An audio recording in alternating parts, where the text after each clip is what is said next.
We will finish this unit by seeing how the economic models reflect long-run economic growth. So the two models to think of that show growth are the PPC, the Production Possibilities Curve, as well as LRAS, the long-run aggregate supply line on the ADAS model. PPC will shift outward, and LRAS will also shift outward or shift to the right. One thing to keep in mind is that sometimes things are good for the economy in the short run, but they don't create long-run economic growth. So one example about something that is good in the short run but not in the long run is about consumption spending. Consumption spending, remember, is another word for consumer spending. This is spending by households. And increasing consumption will shift AD to the right. It will increase it, which looks good in the short run. In the short run, our real GDP is higher, our unemployment goes down, so that looks good in the short run, but there is a trade-off. If you are spending more money, that means you're saving less. Now, do you remember MPC and MPS? MPC stands for the marginal propensity to consume, and MPS is the marginal propensity to save. MPC plus MPS equals 1, because for every $1 that you receive in disposable income, people will spend some and save some. So if they're spending more, then they're saving less. And because savings equals investment spending, and that savings investment spending identity, when savings rates decrease, that means investment spending also decreases. And if businesses are not able to spend as much money on capital equipment, that's going to mean that in the long run, our economic growth goes down. So consumption spending is good in the short run, but bad for our economic growth in the long run. Let's review what short-run fluctuations look like in both of these models compared to long-run economic growth.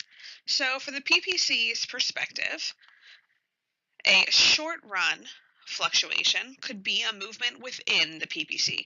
So for example, at point C in this PPC model, what kind of gap are we in? That's a recessionary gap because we have high unemployment and we're producing under the curve, meaning we're making less than our potential. So anything from point C to the line is showing that we've gotten out of the recessionary gap and we're now back on long-run potential. But returning to potential is not the same thing as growth. That's a short-run change. You also could do a short-run change showing we're deciding to produce less of good X and more of good Y. That's fine. That would be a short-run change. E is reflective of an inflationary gap. We're producing more than our potential, but we're just temporarily at a point beyond our potential. The entire line hasn't moved, and that's how we know that E is an inflationary gap and not actual economic growth. So if we get out of our inflationary gap and we return back to the long run, all those things are short-run changes. The only way that you would have long-run growth is if the entire line shifted outward. In terms of the ADAS model, we have this point, there's my E1 and my E1. And I can tell because I'm looking at where the first aggregate demand line was. So in both these models, we have a recessionary gap to the left, inflationary gap to the right. You can use expansionary or contractionary monetary or fiscal policy to get out of these shifts, and that would be a short-run change. Even if SRAS changes, that's still a short-run change.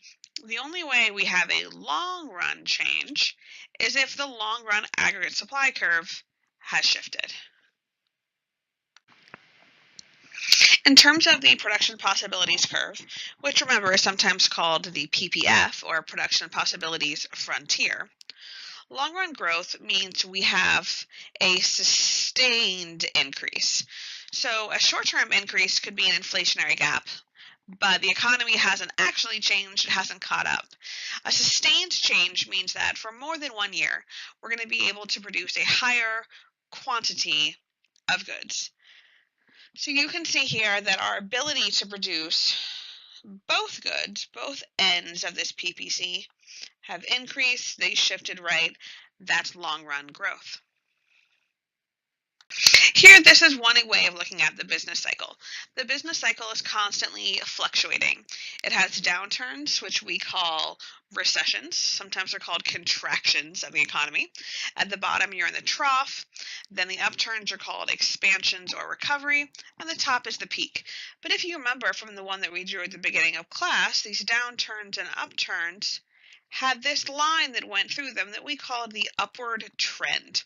And the upward trend is the idea that our economy over time should be constantly growing.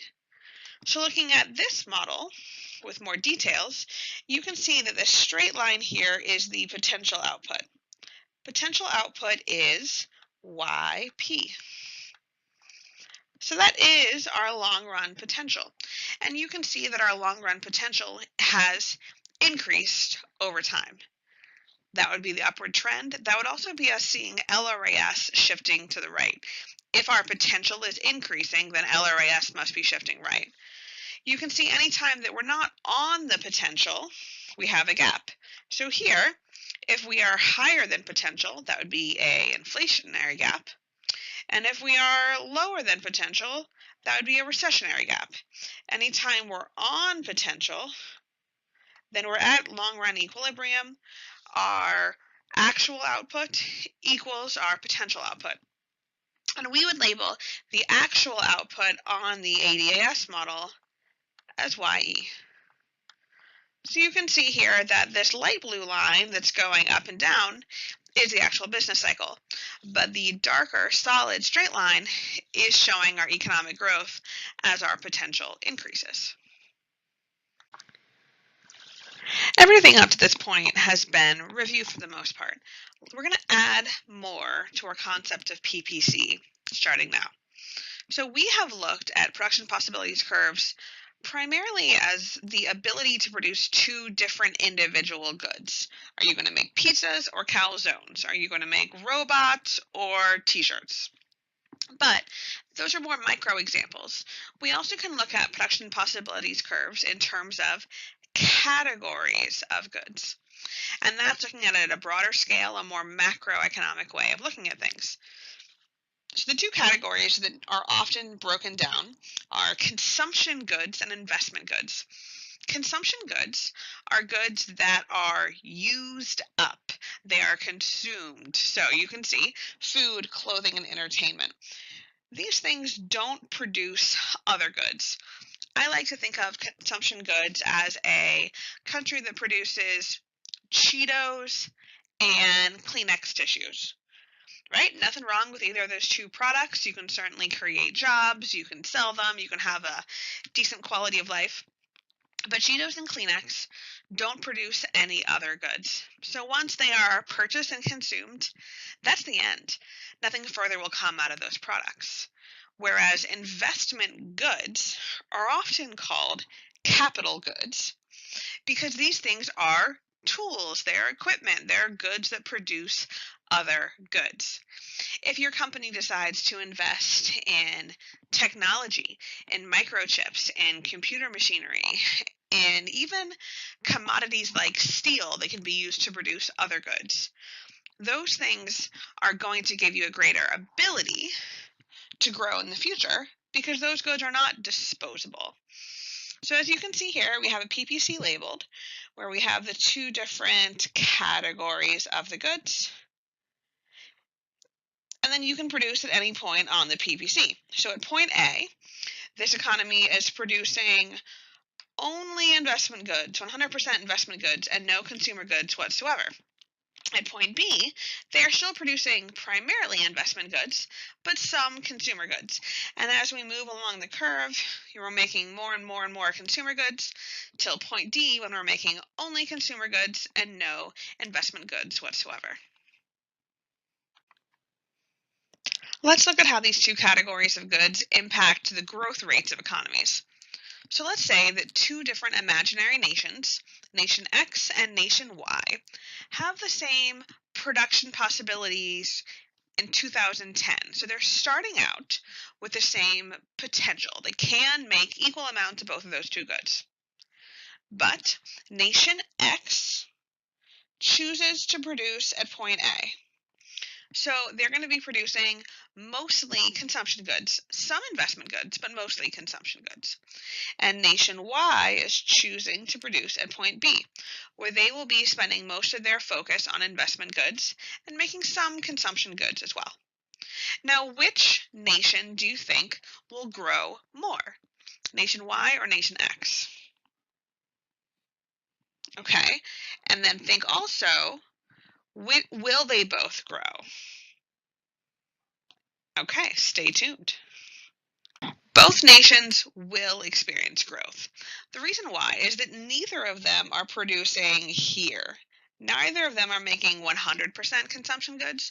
So because both of them are producing some investment goods, they will absolutely both grow. The question is who will grow further?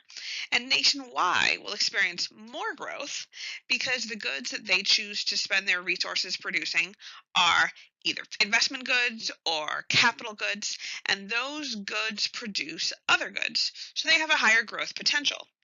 So in the future, nation X might grow to this far, but nation Y will have the ability to grow more.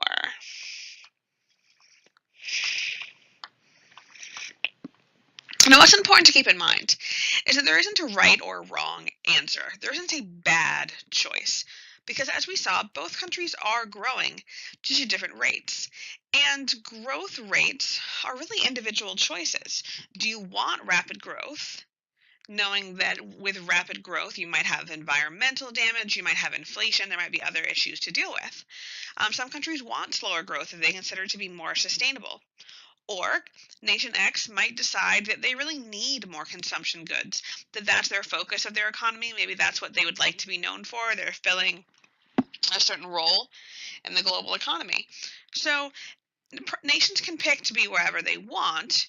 It's just important to know that choosing to focus on investment or capital goods creates more growth and faster rates of economic growth. In our example, both countries grew because no country was making only consumption goods. They weren't on the line making 100% consumption goods. If a country makes only consumption goods, then they actually can have negative growth. The idea is physical capital can depreciate. So that we're talking about the machinery of your economy.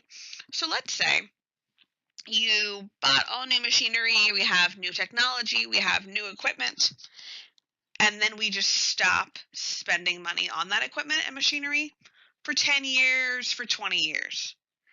Can you imagine that those machines will start to break down? They'll get into disrepair, they might start breaking completely, and either way, they're going to be less productive than other equipment, newer machinery, newer technologies, and things like that. So if your country is only producing consumption goods, that means that the amount of and the value of their machinery will depreciate. And they might need to use their physical capital to fix some of these things. So the problem is that what you currently have is becoming worth less. It's producing less because it's breaking all of the time. So if you have no money spent on physical capital, the physical capital can start to depreciate, which can create an inward shift. That's negative growth. So countries must spend some money on physical capital.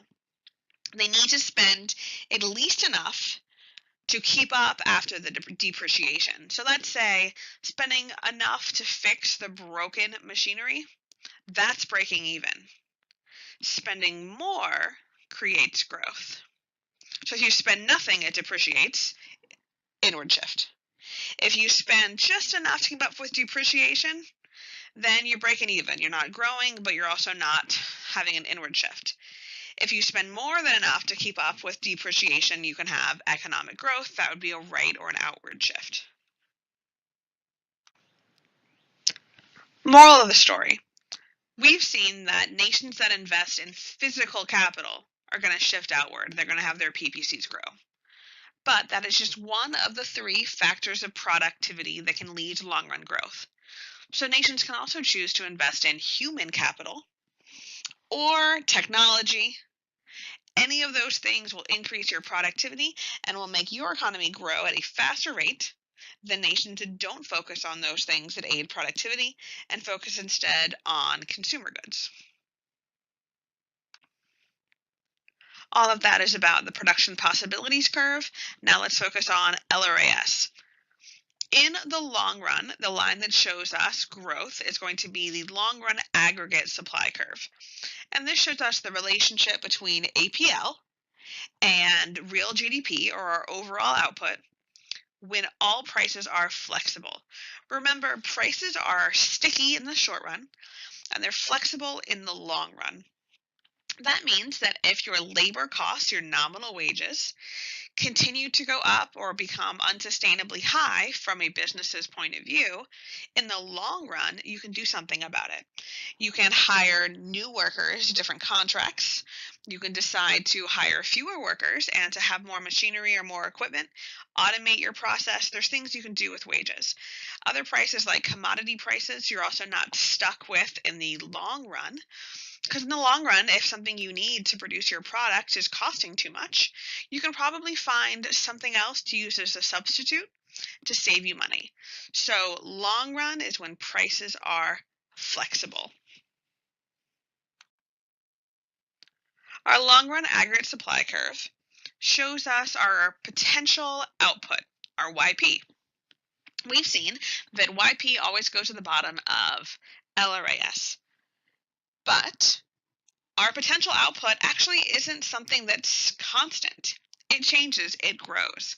As our economy grows, the potential that our country can make grows too. So think about how much our country could produce 50 years ago. We can make a lot more now than we could back then. So you can imagine that we have had a right shift of our long run aggregate supply. And with that, we've had an increase in our potential output. So you're going to have a YP2 that is higher, that shows that our potential has increased. Now, one thing that's really important to keep in mind and that people get confused by is that just because you have a YE2 higher than your potential doesn't mean that your economy grew. So if this is our YP, and we're currently somewhere over here,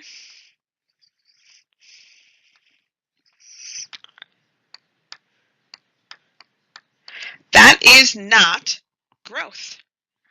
AD could have shifted, SRAS could have shifted, anything could have happened to put us at that point.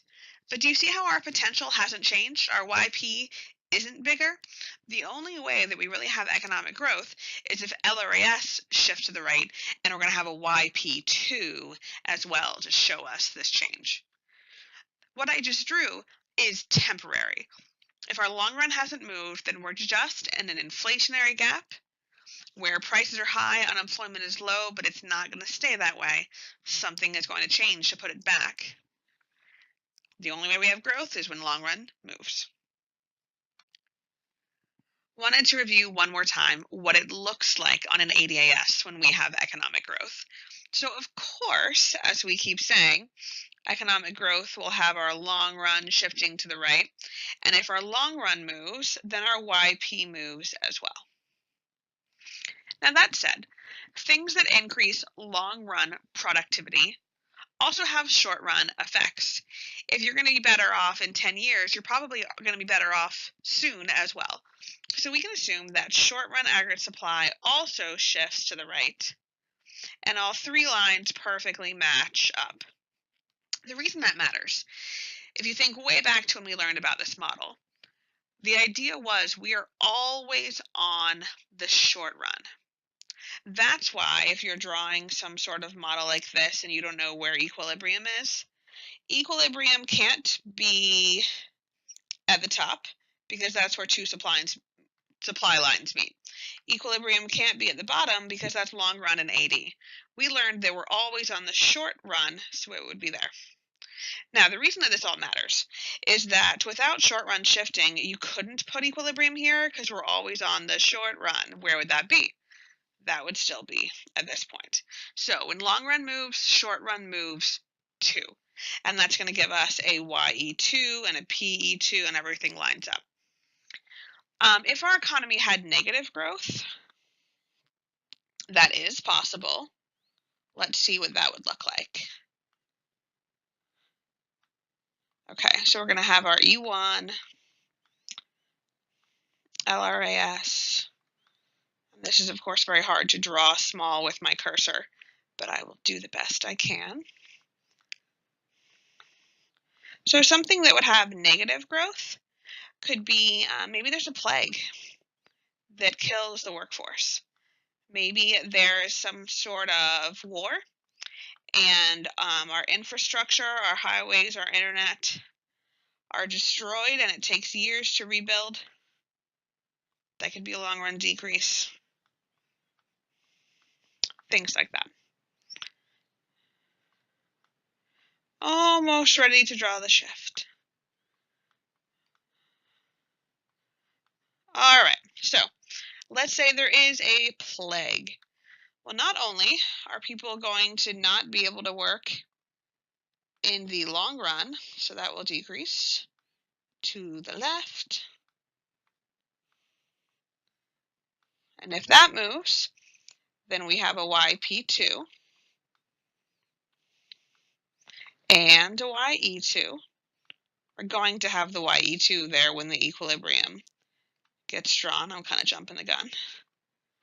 Okay, but you can see my point that I can't put a new equilibrium yet because we're always in the short run. So we have to also decrease our short run potential. Because if there's that plague, not only are they not able to be productive in 10 years, but they're probably not able to be productive now. So long run and short run always go the same way. And there's our E2 and PE2.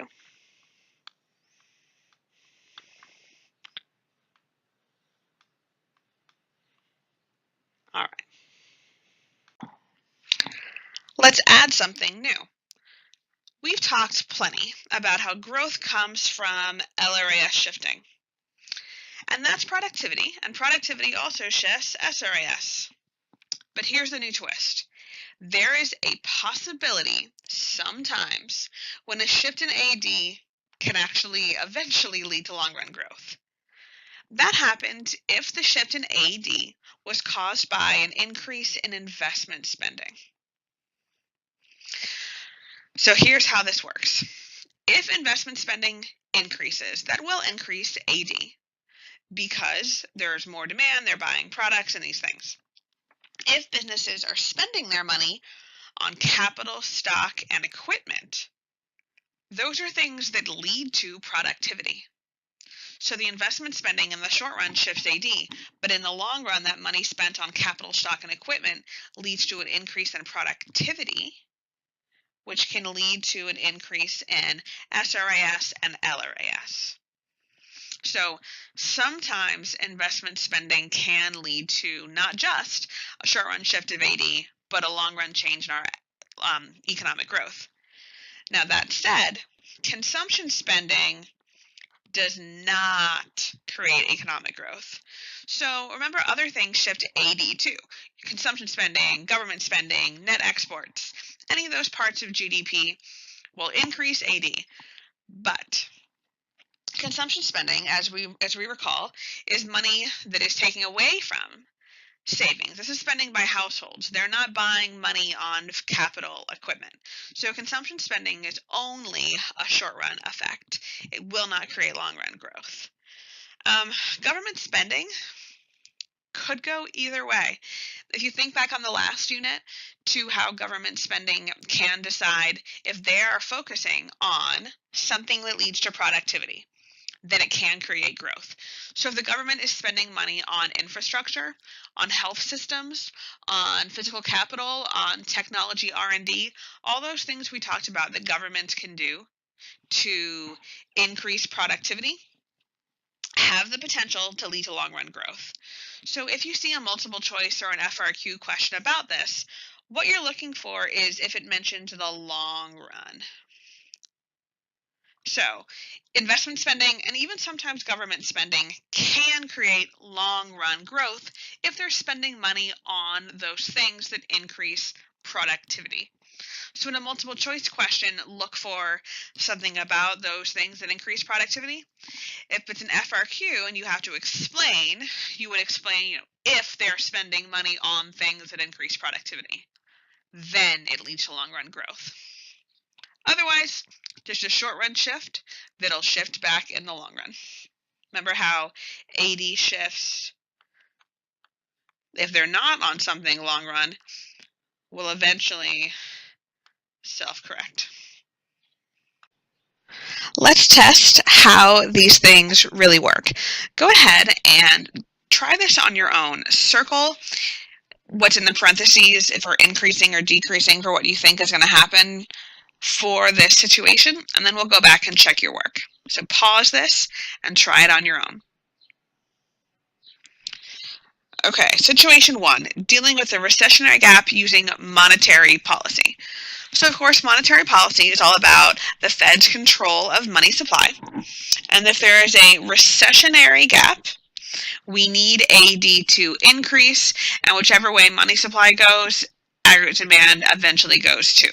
So we will use expansionary policy. We will increase the money supply to get out of that recessionary gap. When money supply increases, that causes nominal interest rates to decrease. When nominal interest rates go down, investment spending goes up because they're paying less money. There's more projects that they can finance that have a rate of return higher than the nominal interest rate. Investment spending shifts aggregate demand, and if it increases, aggregate demand will shift to the right. If AD goes to the right, real GDP increases, and so does APL. All of that is in the short run. We had a single shift, and we're now off of our long-run potential. Now, in the long run, we saw that investment spending went up. So because investment spending is higher, assuming that those businesses spent money on capital stock, the amount that they have should increase. They're spending money on equipment and machinery for their workers. So when that new capital is ready to be used, when the tools are employed and the people are trained and they know what to do, in the long run, that will lead to LRAS shifting to the right, and our country overall had an increase in the productive capacity. The amount of goods that they can produce has gone up if businesses nationwide spend money on those tools. Hopefully that went well. If that did, go ahead and try situation number 2 on your own, and then we'll check over those correct answers on the next slide. Here we have situation 2. If you've already tried this on your own, let's go ahead and over the right answers. So dealing with an inflationary gap using fiscal policy.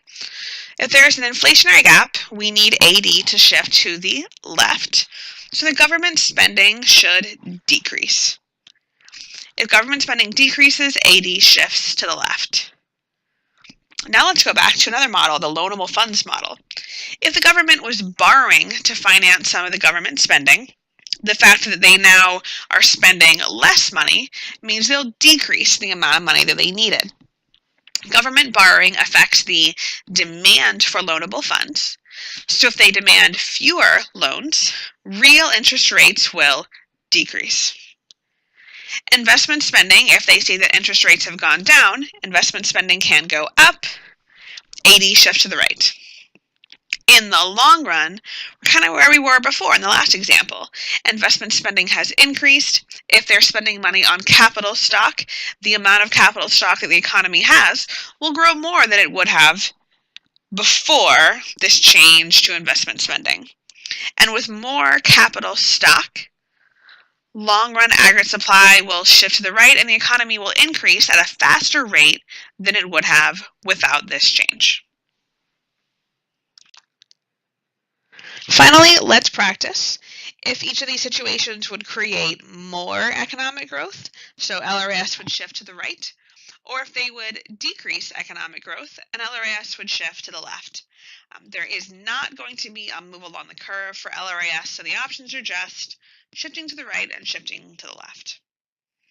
All right, so if there is an increase in the number of factories, LRAS will shift to the right. That's more growth.